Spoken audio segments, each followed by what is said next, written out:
Okay, welcome back. Let's take a look at this mock exercise. And this mock exercise allows us to look at a methodology called the high-low method in estimating cost.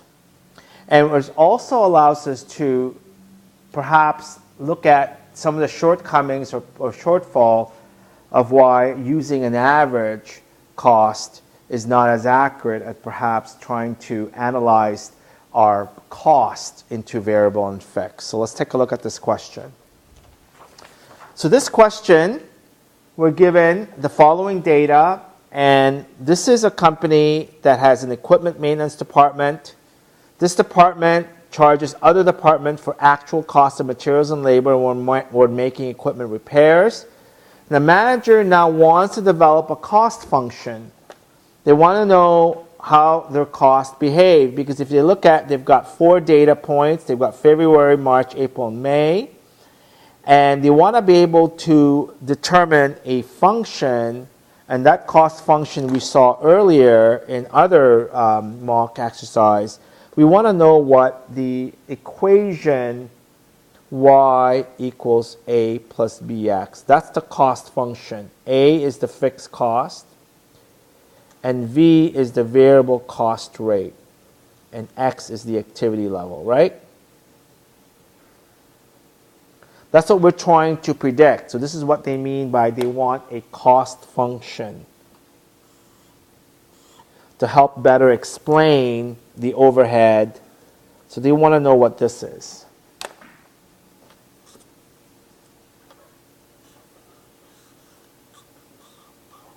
They want to know what that cost function means. Okay, so what we've done is we're given 4 data points. And it doesn't really matter whether we're given 4, 5, 6, or 2 data points. Okay? And in this case, what we're going to have to figure out is each one of these costs, we need to know what each cost represents. Is it fixed? Is it variable? Okay? So that's essentially what we need to do. So let's start. So the first one is salary managers. So this one is $3,000 for February, March, and April, but May went up slightly, and we're told the salary of the department has increased annually in May. So to me, given the fact that the salary remains fairly constant, it looks like it's a fixed cost to me. Okay, so let's categorize the cost between variable and fixed. So this is manager's salary, right? Salary manager. It's probably fixed, but I'm going to put the $3,200 because that is indicative of what the future cost will be, because we're told that they happen, the salary increase happens in May. Supplies, if you look at supplies, it kind of looks like it varies with activity, doesn't it? Now, the way we would do this is I would actually take the 470 divided by 90. That gives me $5.22. I take the next one, 578 divided by 110. It's $5.25. So it's a little bit. Now the next one, 735 divided by 140. That gives us $5.25.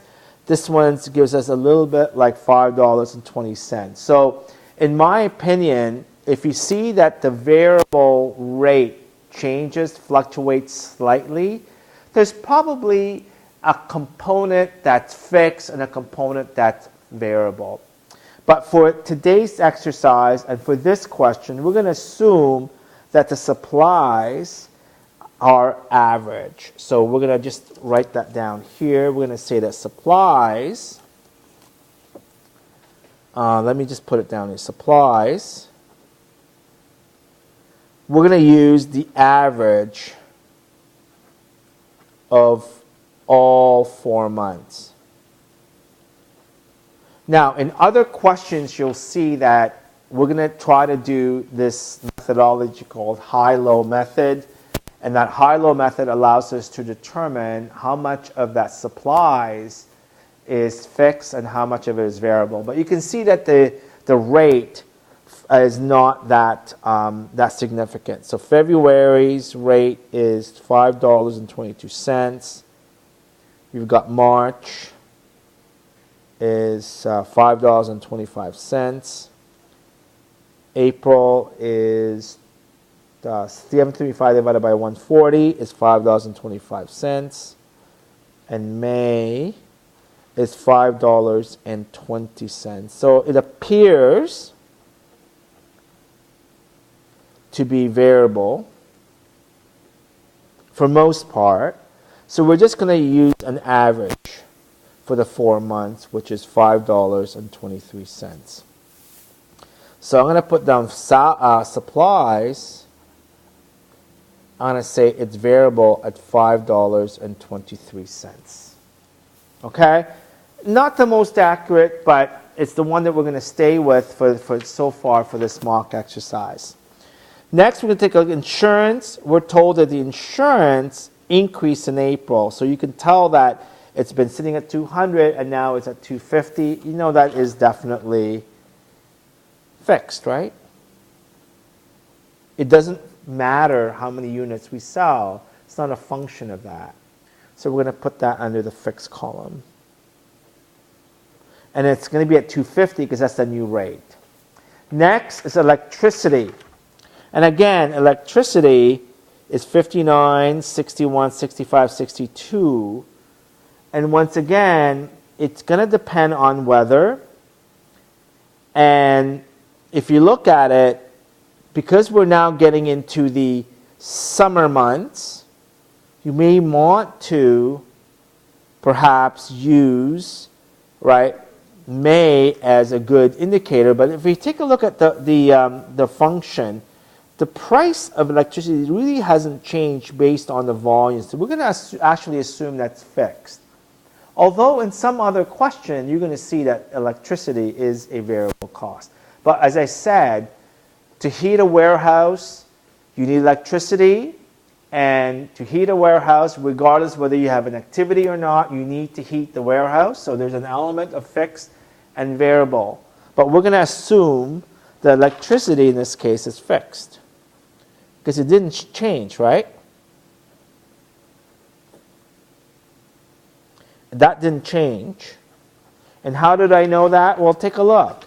Activities fluctuate. In fact, it went up in April, down in May, and electricity didn't really go up as much. Property taxes are paid in 2 equal installments in April and October. So that is the installment, okay, for 6 months. And we know that that's probably a fixed, right? So property taxes, we know it's 600 times 2 is 1,200. And we're going to divide it by 12 months. So that gives us $100 per month. So let's put that down as the average under, oh no, I got that under the wrong column, didn't I? 62 and 100, these are fixed. So I'm going to put F beside it to remind myself those are fixed. Okay, now what's left is the repairs manual. This one here, you'll see that it went from 90, 100, 80, 90, and it slightly varies month to month. And quite frankly, again, I would have figured out how much of the repairs manual are fixed and how much are variable, because I would try to fine-tune that, but it's not material. So we're going to assume we're going to actually average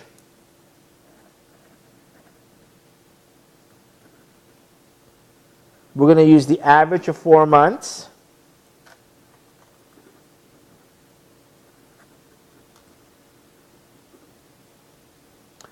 And the average of 4 months is going to be around $90 per month. And we're going to assume that that's also fixed. The only variable we have really is salaries.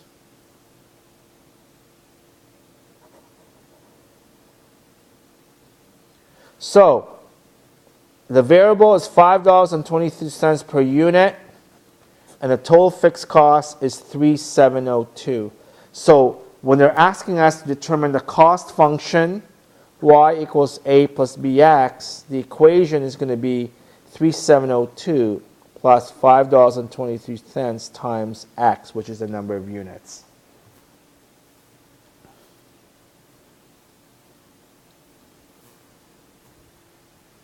Okay, so part B says, using the cost function in A, estimate the overhead if there was 135 service calls. So we're going to use that cost function. So let me write that down again. So y equals 3,702 plus $5.23 times x. If x equals 135 service calls, then the total cost is going to be, or total overhead for June is going to be 3,702 plus 135 times $5.23. That gives us 4,408 and 5 cents. Now, part C says, calculate the average overhead per unit for 4 months. In other words, what they want us to do is they want to add all the costs divided by 4. Give this average, and what is the estimated cost for June? So if part C says we need to do an average of the past 4 months, it would be 3,819 plus 3,939 plus 4,730 plus 4,252 divided by 4. Oh no, not divided by 4, divided by the number of units, service calls. So 90 plus 110 plus 140 plus 125, giving us $36 per call. So for June, there were 135 calls times 36 per call gives us the cost of 4,860. So this is likely an overestimation. So this is likely an overestimation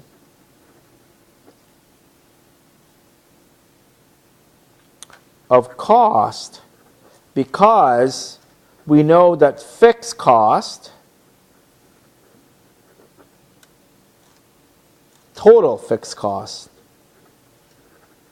does not change over the number of service calls. So the fact that we're going to do less or more of 135, it just means that by doing this average, it doesn't really allow us to predict future costs. But having this equation, on the other hand, is a much better ability for us to predict the future cost. Now, part D says, which method, A, B, or C is better? Clearly, by segregating fixed and variable, developing that cost function is much more accurate, because we know that fixed cost is not going to materially change based on volume. The more or less service calls we make, that fixed cost remains unchanged. But we know that by using this average, it gives us a wrong indication. And again, it's going to see, understanding this is clear, because if we get our cost wrong, then we end up pricing our calls, our maintenance calls incorrectly. And pricing it incorrectly means we're not being competitive in the marketplace. Okay? Thank you.